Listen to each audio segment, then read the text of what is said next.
Je te jure, être une femme junior, c'est dans l'esprit. C'est pas qu'il faut luputa. Moi, de ma part, je suis pas lesbienne. Mais maintenant, là, ça paye pas. Je t'ai dit que dans le kino, tout le monde a théâtre, les filles, les amis, les gens qui ont des si mon temps, quand tu joué un rôle, ndumba trop, muta zwinga la couverture, wana, aibi que nous allons coquette bongo, na yana sama kamnanga na leka. Just wonderful, chers internautes, www.véritéuniverselle-tv.com. C'est bien moi, votre humble serviteur Junior Moyowa Bouloma Latinique de plusieurs couleurs. Dans le cadre de cette émission Vérité Polele, nous sommes là avec l'artiste internationale et comédienne. Elle s'appelle Conquête. Conquête Boebi, Aza scénariste Mounene Ambo Canabiso, Boebi que Aza peut mettre à scène ya Mounene Ambo Canabiso Toyo. Awa na 2 ans anniversaire ya Herman Kasongo au groupe nae Congo et Kokisi yango tobito panzante que na cadre ya mois de la femme ensemble na Conquête. Je demande déjà à mon réalisateur Alex Sabino que nous sommes avec l'artiste Sali Conquête. Bonne fête ya mois de la femme. Merci beaucoup Junior, salut à toi aussi. Merci beaucoup Conquête, sans plus tarder, tes impressions par rapport à mois de la femme Zolo Belaonini en tant que moi-ci. Bah, moi quand il arrive que tout comme un mois de la femme, surtout la journée de la femme, ça l'a bien parce que je comprends qu'on me valorise. Je comprends que comme il se temps on a Namvuma quoi, comme on l'a dit, et pas Congo, et comme il temps on a ça moi qui Vimba le rôle comme Tozalakana anniversaire, mon anniversaire c'est son spécial. De même pour moi, le jour, la journée de la femme plutôt, je me sens spéciale. D'accord. Je me sens spéciale. Dans mois de la femme, je me sens spéciale parce que c'est ça moi nanga. Tu vois, sur 12 mois, donc na luka ko vimba ko zalanga na 31 jours na izarayanga vraiment. Mais je m'attendais que na moi na yo zala toujours en panne comme Ziz Coutume Senga. Non, tu sais quoi, être une femme c'est dans l'esprit. Je te jure, être une femme junior c'est dans l'esprit. C'est pas que il faut liputa pose à la vraiment femme. Bon, na boyi qui femme ya moi cité na liputa oui. Et ça culture na biso on le défend, toujours valorisant mais tu sais être femme c'est dans l'esprit. Être femme et ça cause à la vraiment femme. Moi je dis que c'est quand tu te comportes bien, c'est quand au soigner intérieur nayo, c'est quand au yebi ko parfaire kati nayo, caractère nayo, dès tu es vraiment une femme. C'est pas que quand on l'a tiliputa on te voit baluki qui moi si kati no bazu angote que tu es une femme non. Donc moi si Eza c'est dans l'esprit, Eza état d'esprit. Tu vois, avoir le cœur d'une mère, moi c'est qui paraté. Donc c'est quand aux gens mon thème il y a moi si, on vraiment moi si. Mais être une femme c'est dans l'esprit, c'est ce que Conquête à lobby. Mais apparemment vous les femmes de médias, c'est-à-dire artistes et comédiennes, beaucoup mis trop dans la vie qui lesbienne. Vous ne voyez pas qu'à notre terme c'est à moi contradictoire. Ben je ne serais pas défendre parce que je ne suis pas lesbienne. Donc on a pour défendre en côté, il faut essayer que l'ukava lesbienne. Oh je condamne pas d'ailleurs, mon na convention naie, mutuna na conviction naie, mutuna mutu. Moi je dis toujours que pour na rosale le faut roeba signification nango. Donc mon mutu signification est rosala lesbienne. Et surtout qu'on ne parle pas de petites filles, donc Moutounio c'est ça qui est lesbienne, ayebi signification est rosala lesbienne, ayebi pourquoi continuer là wana. C'est-à-dire que à Koye bah ko expliquer moi de ma part je suis pas lesbienne donc nayebi nanga ko expliquer en côté je suis une femme on a joué 2 rôles T, je suis une femme na deux visages T, 2 aspects T, donc une femme parfaite tout une femme comme je peux le dire je suis une femme en tout. Donc, on a évité comment est-ce qu'on a expliqué ma ambo. Merci beaucoup, chers internautes. Là, je vois Tina Désiré Kobiga Patois aussi, Sylvie Kabé, maman sociale, Balobi Espéfac, toujours de l'avant. Et sans oublier Kouloutou Magirana, grand frère propre, bon séjour à Kinshasa, Adrisha Motomètre, Bébazi Bébaya, Adrien Biga Patois. Et aussi, j'ai dédié cette émission à l'artiste international Meta Pinga et aussi Aimé Larisse et Moseka. J'ai mixé, remixé. On est là toujours avec Conquête. Conquête. Tu as parlé de l'esprit. Conquête, s'il faudrait au Ebisabiso, qu'est-ce qui a fait que au salle théâtre et l'on n'est pour ça? Le théâtre, comme Tobingango communément, c'est dans mon sang. Je les sens. Donc, tel que je suis là, ça réclame. Les Akatinanga, ça réclame. Je le sens, les Akatinanga. Donc, je pourrais dire que je ne sais pas pourquoi je l'ai fait, mais je pourrais dire aussi c'est ma passion. Je pourrais dire aussi c'est ma vocation parce que on a dit théâtre, on a moi comme on a le barango, on a banda théâtre. Moi, à l'âge de 9 ans déjà, on a joué à Mamandako. Donc, c'est un truc. Moi, j'ai fait les sciences infirmières. Mais je me retrouve dans les théâtres. Au biso bien théâtre communément, je me retrouve nakati. Donc c'est dans ma peau, dans mon sang, ça réclame. Et c'est là au moins ils kati nanga o ele laranga. Donc attends ça me réclame. Donc dire le pourquoi vraiment et ça moi pas sinon coco répondre car que juste que c'est ma passion et ça ma vocation. Et c'est le roman on a tangé l'angote mais je le fais parce qu'il y a d'autres gens qui me demandent que tu as fait l'INA. Non, non, je n'ai pas fait l'INA. Et l'INAS alors? Oh non, non, je n'ai pas fait l'INAS aussi. Donc, mais, aux allons quoi, ça la INA, comme si tu l'as étudié et tout. Mais si vous m'appelez ça un conseil, lobby, comme le dit Ricardo Manata, papa fraîcheur, alors lobby, mais quand on a INA, on me baki ça, ma connaissance sous. Donc, c'est dans moi quoi, ça me réclame. Et Ganga Katinanga, c'est dans mon sang, je les sens. Moi, je t'ai connu trop jeune. Namonayo première fois nanga namonayo trop jeune donc à l'époque on a moi na 9 ans na on n'est pas Sami Mokili déjà tu incarnes des rôles et apparemment j'ai comme l'impression au quotidien Banjondi c'est comme si tu as complètement changé par rapport au lengue on a ebelaka ezadiani. Junior, vous qui nous voyez, vous êtes nos miroirs. Donc yo aux autres langues miroir nanga. Tu pourrais me dire, on a changé Nani. Les gens disent aujourd'hui que Conquête a comme arrogante. Wow. Il y a certaines personnes qui disent que Conquête a boto la kabatu ba producteur na maloba mabe na songi songi.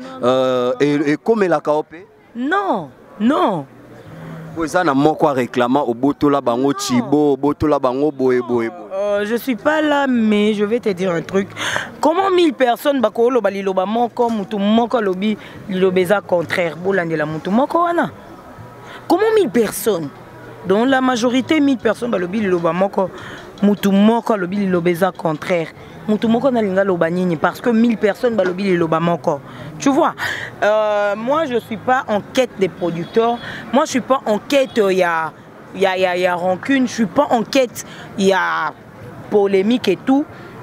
Premièrement, je ne suis pas arrogante. Nazalra na front parler, ça je l'ai dit. C'est que aime entendre mon frère Chérika. Chérika Tumba, le chérubin, l'aigle. Donc, Néronanga, collègue Nanga, Nalélo fort. Oh, j'adore quand tu dis que tu as un franc parler. Moi, j'ai un franc parler. Nazalra arrogante, mais j'ai un franc parler. Quand c'est bleu, devant Junior, j'ai dit que c'est bleu. Quand c'est noir, je dis que c'est noir. Je n'ai pas le temps d'appeler peut-être une gazelle un chat. Non, non, non. On en a tenté non, d'appeler un chat un chien.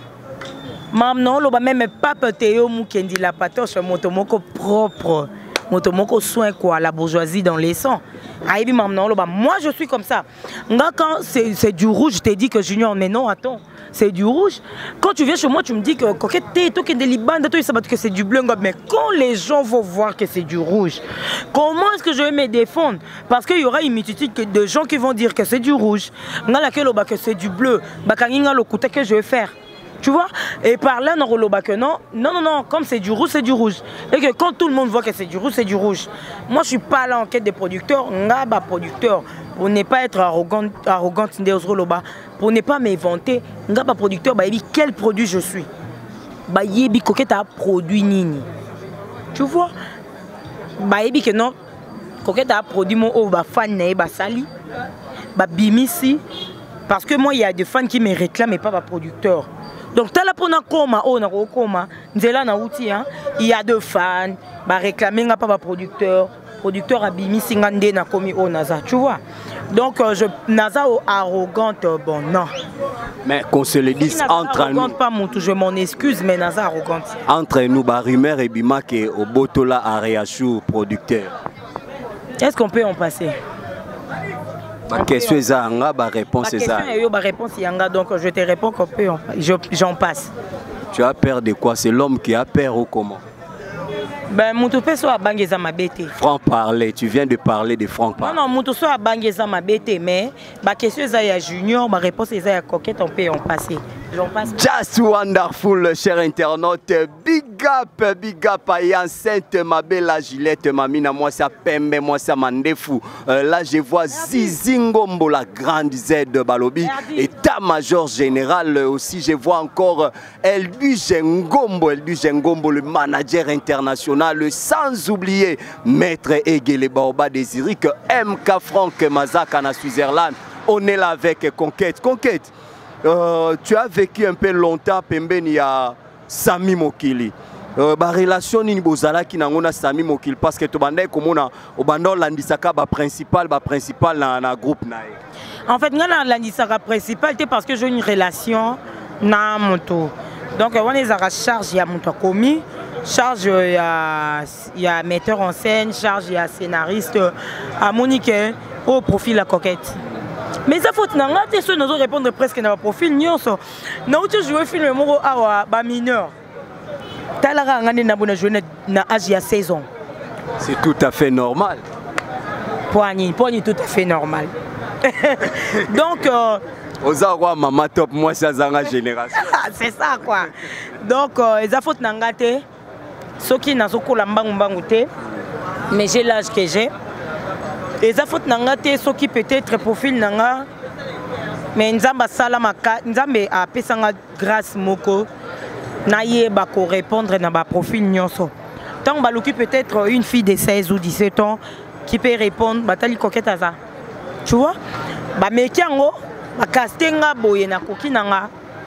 Tu vois, peut-être que si on a joué le principal trop, c'est parce que si on a groupe na biso ils allaient Coquette a une histoire à Pessi. Quand on a Pessi histoire à lobby que non, nga selon rôle selon nga ndenge na sali scénario nanga Junior on aime ta répondre et tomba peut-être que non ils a mingi Coquette mon ta répondre. Donc on a joué le rôle principal bongo. C'est pas que naza plus que les autres non. C'est pas que Ngande naza fait non, ezakara que parmi rôle, profil, comprenant que ça profil y a Coquette. Donc ils ont noté que non Coquette a convaincre tout à une relation particulière na président ou quoi non. Donc ceux qui ont une relation particulière ils ont Sami Mokili, c'est un papa. C'est un papa ainsi dit Conquête. Conquête, selon yo, est-ce que le théâtre paye? Auparavant, oui. Et maintenant? Auparavant, oui. Théâtre na yango moko auparavant, ça payait. Mais maintenant, là, ça paye pas. Ça paye plus par rapport à... Mais tu continues au moins à prester. C'est ma passion, Junior. Je suis là-dedans. Tant que Zala qui bien, Nazali. Moi, je suis parmi commissaire équipe à Tepoli. Donc c'est mon équipe à moi. Donc théâtre et Moussala Nanga, je l'ai dans ma peau. Hein? Quand je dis ça, dans maman top wato, on a eu un boulot. Tant que ça la boulot, on dégage, on comprend que et ça moi sur la Katia Makila. Et ça peut le couronner Sanga. Donc bazaba ligné au biso tozolanda. Excusez, bazaba ligné au biso tozolanda. Au coup tu vois que non boulot ont réclamé mon toyo. Mais les uns disent que et un on a mbongo tezo futate. Mais vous le faites parce que na France au cause en Moubali, na Belgique au cause en Moubali, na London au cause en Moubali. Que dis-tu par rapport à ces propos? C'est un lobby que et ça on a mbongo tezo futate. Mais et puis si net na Belgique na une relation ya Pape Théo Mukendi la patoche. Et solo li nanga bien. Non le bakete te futate. Ce qui neti na Suisse na une relation ya Ricardo Manata papa fraîcheur. Ce qui n'est pas une relation à Zingeti le Rakabak. Ce qui n'est pas Canada n'a une relation à Roland Mangala, la signature des présidents, le penalty valable. Ah ma casse ma banga. T'es nazo tanga ba relation nga peut-être. Au bois kate mo tanga. Ah. Ce qui n'est pas une relation à messieurs les maires Patinzouzi. Tu vas me dire que théâtre est foutaté. Oui, en soi, na mbongo boy ba pesi ko caché moko na récomparé par rapport à caché o eleki na moni kezo foutaté. Mais ce qui n'est une relation à la Brune Moutandosquin, la maman des garçons. Moi, c'est à Jackson Boss Life. Non, on l'a pas foutate. C'est une relation Magui Kabango. Non, on l'a pas foutate.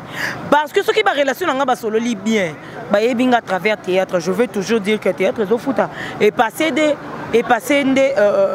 la chambre 1 à la deuxième chambre peut-être, mais dans une même maison. Mais ça t'est arrivé dans le théâtre aux UP Moubal na poto. Pourquoi pas? Et belé, bazouango. Bazouango. Alobio. Foyer bavanda. Alobio. Pourquoi pas ce que commis? Place ni place à Mibal à poto na musana. Mibal à poto ba mibal lokwa batnyos. Ba mibal lokwa mibal nyos ba mobal lokwa junior. Junior pe na bakino rosa pe. Ndenge to mesana ko binisa mibal ya batu baza ba aventurier. Junior pe na kino rosa aventurier. Mibal ya poto ya sérieux baza. Junior pe na bakino à cause à sérieux. Basi na bango ba réclamer que bobo to la ba mibal bo kanga ba na bakis. Non, o eza sango o to bangi oyo ka depi. Ngapo na ngana ko mo na ngondi etika na ka sujet, on dirait etika na ka ti. Ba fia théâtre bo banga raté, ba bi bo banga raté donc etali bango ma faux. Nandeni. Ba ebo sola na mibali te ba ozo mibal on dirait ba camarade na bango biso so na zui mobal na kangi e catch. Tu te dis que na ba kino to na monde théâtre ba fio bazora mibali lokwa ba camarade na bango bazate. Il y en a au baza ba impoli tout fait. Il y en a au baza ba soumise. Il y en a ba compréhensif. C'est pas que pour moi c'est ça na potonde azozo mobali non. Au moni na Afrique na kino tokokoza un mosusu toza mokie o toyebi valeur toyebi ba droit na biso na poto eza na mwasi mosusu eza mobali mosusu pa iso que non mwasi nanga ayeba kozwanga la valeur te tosali na vision e bozwanga la valeur te yo lingi me bo continuer bo sena mobali yango 15 ans ka ba pe na mwasi yango bo sena 20 ans bo sena 20 ans mais na mwasi yango koka na 20 ans on a bazaka na procédure à divorce. Donc pour te dire que on est trop exposé. Toza basi mongoton koketa jouer rôle la ndumba trop mutazwinga na couverture wana aibi ke na zolanga kokete bongo na yana sama kamnanga na leka kokete soit esprit faible basuye. Je salue Belvi Kandi Belinda. Donc Belvi Kandi là je vois mon vieux Richard Moukoko, je vois Marina là-bas que je salue. Donc Eza bongo. Papa, moi c'est impoli na ki naza na poto aza. Moi c'est aza soumise na ki naza na poto aza. Mobali aventurier na ki naza na poto aza. Eza pe na mibali poto baloba bobi et mibali kin baba aventurier. Toza bongo sauf que c'est trop exposé parce qu'on est dans les médias. Toza na médias c'est trop exposé, c'est normal. Mais ya koloba, mobali aventurier na ki naza na poto aza. Moi, il y a impoli. Merci beaucoup, chers internautes. Là, je fais encore un coucou à Salon Mando Nazirik. Moi, Biloro fraîche et Somba Marami Mingwana. Je vois encore Cyril Full Option, big up à toi. Et sans oublier Roger Kosama. Balobi, les combattants qui bombardent, big up à toi. Le vieux Zoro Mabiala, les news des stars congolaises, Balobi, Michon Ngoyo. Donc, va sentir quoi? La bouche autorisée, Ndomboli, nos leaders, big up à toi. Et nous chutons déjà lentement et sûrement conquête. Quelles sont des relations Bozara Kanango na Ursule Péchang? Black Line, la Black. Bon, biba série moi ataka au panzili. Ici le changa panzili konde ninga na mutu na ina si merci péchant. Alors j'attends on songa si changa panzili kolo.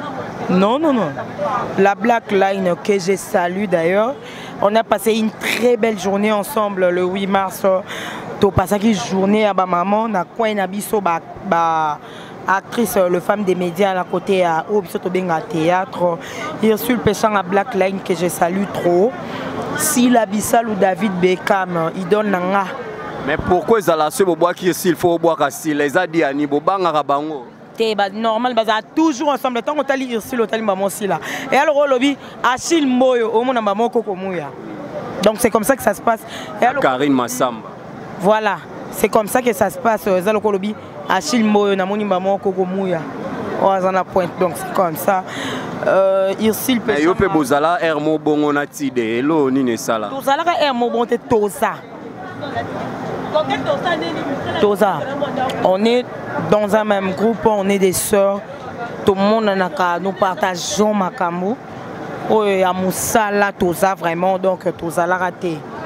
Voyez, les choses ne sont pas toujours ce qu'elles apparaissent. Bato baza libanda ya makambo ngo muto aza libanda ya msu ya relation ngo muto aza libanda ya msusu azomona kaka que non oye oyebi nga bato msusu ba loba mukomsu muto mwa lobi alobi koketi petite nanga njili quoi petite nanga njili avani na avenue boy numéro boy na quartier boy petite anaza boye les gens bandima ye or koketi mwana matonge tu vois. Donc les choses ne sont pas toujours ce qu'elles apparaissent. Nakoya Kamingi victime. Je salue aussi mon frère Ginny l'artiste. Moi Nalemba ya Tongo. Le Kael Congo été. Ah mais il y a moi Nalemba Tongo. Mais Tongo tango était na rato banara 4 heures ti. Ginny peut-être dans ya 8 heures elle quoi na ya 4 heures. Tout le monde ba Douche Kapanga ya ba 5 heures ba Zaba Batista. Douche Kapanga. Mon vieux Douche Kapanga. Oh, na tumbo la ya Christian, ya Fiston, Baptiste Nzouki, donc ce sont mes vieux. Au monde, les choses ne sont pas toujours ce qu'elles apparaissent. Bato bali banda ma solo, bato bali banda ma makambwango, et ça rende loba marati. Que non, ba fia théâtre couteau, bandumba, baba la raté. C'est parce que quand tu as na tongo mon boye, na théâtre na rôle ba pesi ala timolo moi mukie. A joué un carnet rôle qui nous bien tel que Bapessier. Bon, nous allons limbalamment on a image que quelqu'un rose à l'engager qu'elle sérieusement quelque part. Azana o ya tchela ramotema, azana o pa tchela rae motema, o ba développer bien, baza bien. Donc et ça bongo. Mais on le ba écoute nini. Yango no répond. Donc conquête Tokomi Nasuka, est-ce que ça na question au satanda qui na tout na tout peut-être? Ben je sais pas. Aux une à pied levé na zelena ngango vraiment ti. Et bon kolo bani na ba oya yo nyos. Ba oyanga, quand je parle de ba oyanga. Quand je parle de ba oyanga. Hein? Ah là là. Je vois Fallon Mayoke, mais moi na mouindo. Moi na mon bien. Moi na moi mouki mais responsable na quoi na quoi. Fallon Mayoke, mais moi na mouindo petite sœur ya Nancy maudire. Je vois Roli Basouka mon petit, mon enfant, mon bureau. Ba oyanga. Ah, je vois Michael Kavena. Michael Kavena Ndinga fille morobien. Je vois la Bruno Moutandouskin. La maman des garçons. Je vois Clémence Moutamba, la Moutambaise. Je vois mon vieux Kanto Elongi à Feti. Et bon, Rémi Kilolo, bois qui était. Hey! On a route ya tongo makasi. Donc, mon vieux Rémi Kilolo. Yo Rémi, hein? Je te salue. Je vois Anana Isata.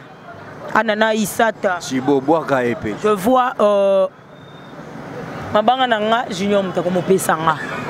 Donc ce junior atangi comme on peut fona tanga mabanga. Na rappelo ka ko bosala. Chibo apula. Je vois Jean Chibo Eko. Mabanga nanga junior mutako pesanga. Je vois Légende de Cuba, la nouvelle monnaie. Lui, c'est mon papa. Légende de Cuba. Père. Père. Légende de Cuba. Mikolo trop de versets. Na ebita komi mosakolo. Nazoka moi. Fongola WhatsApp. Asoka yo verset. O raverti. Je vois la tana journal ngotambola mabe. Légende de Cuba. Anetika Theresia. Ma grande sœur Anetika Theresia. Na monier donc bambota trop wana a grandir mes camarades nanga merdi le foutu bazo ko na place ma banga nanga junior ata yo moko ce que na moni bon funa tanga comme na bango donc je vous salue ba onyo so ba soutenanga on est là bon pour le cœur de Claudio Cédric je vois la Cléopâtre Emilia il y a mon vieux ah là là Yasuka mon vieux Jules Mwamba Accenti Motema ya maman Marie Noël. Na pesio bambote belé mon vieux. Je vois Zingeti Lera Kabak. Zingeti Lera Kabak. Motema ya Sandra. Il y a tonton Cardozo Mwamba. Merci beaucoup, nous sommes dans l'obligation. Il y a quoi interrompre Conquête. Merci beaucoup, nous sommes arrivés à la fin de cette très belle émission. Là, à tout seigneur, à tout honneur, je tiens à remercier. Pardon Yasuka. Meta pinga maman Zouzou. Motema ya Abesam. Audrey Panova, Madame Panova. Namokopé Kumu à Pape. Kumu ya papa ya mère rêvé donc bamote belé lisusu na Orgazi Pedro Bomanza l'artiste international Image TV na la Ndomvo ya Fossi donc vous êtes belé métal la karabazo kata na bangonga. Merci beaucoup beauté Image, big up à toi. Nous sommes arrivés à la fin de cette très belle émission. Je demande à Conquête son numéro, écrit ton numéro ici. Là je tiens à remercier tous mes vrais. Là je tiens à remercier tous mes vrais. Là je vois mon boss, l'homme à double brassard. Il s'appelle le full boss, Maître John de Switzerland, l'homme à double brassard, Motema, son Altesse royale.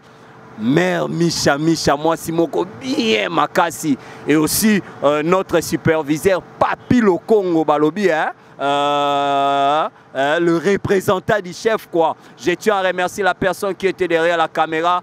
Doudou Ninginina, quant à moi je vous dis restez branchés et retrouvons-nous à la prochaine numéro. Bye.